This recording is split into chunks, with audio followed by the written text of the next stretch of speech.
Happy holidays everyone! So welcome again to our mini vlog, and today i-feature naman natin ang ating 200cc Supreme Baggy. Alright, so shoutout po pala kay Sir Alfred ng Robert Sir Robert ng Cavite. ng Cavite. Alright, so Sir Robert ng Cavite, Sir, nandito na yung unit mo at i-check lang po natin siya. So check lang natin ilaw, high and low, then up. Then signal light to my right and signal light to my left. Hazard po tayo. Hazard. Yan. Busina. Okay po. So ito may kita nyo dito ang kanyang windshield.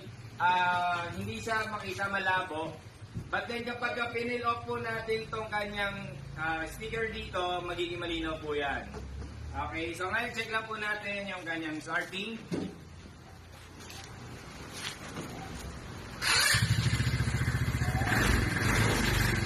Forward po tayo. Ayan, pakita ko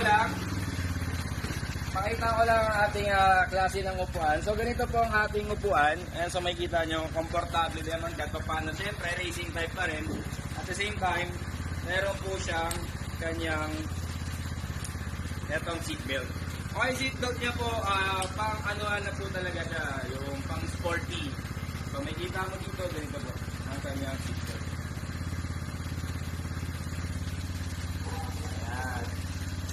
So, pang take off po talaga. Ayan. Sa kagandasan niya, may adjuster din siya. Ayan. Kapag gusto mo masigit, ayan, or maluwag, maglulus po siya. Alright, try naman natin sa likod po. Signal light na tayo.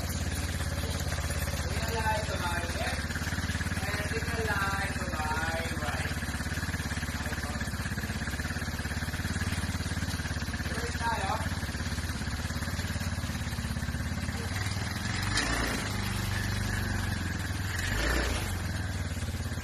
Alright, so this 200cc baggy comes with 10 inches mag style. Alright, so makikita nyo, mag style po siya, 10 inches. Off lang po natin. Muli po sa lahat po na nais na magkaroon ng ganitong klaseng unit, i-call nyo lang po kami sa number na makikita nyo dyan sa screen or sa comment section. Okay, muli thank you sir sa pag-avail ng ating UTV Supreme Baggy. And everyone, happy holidays po.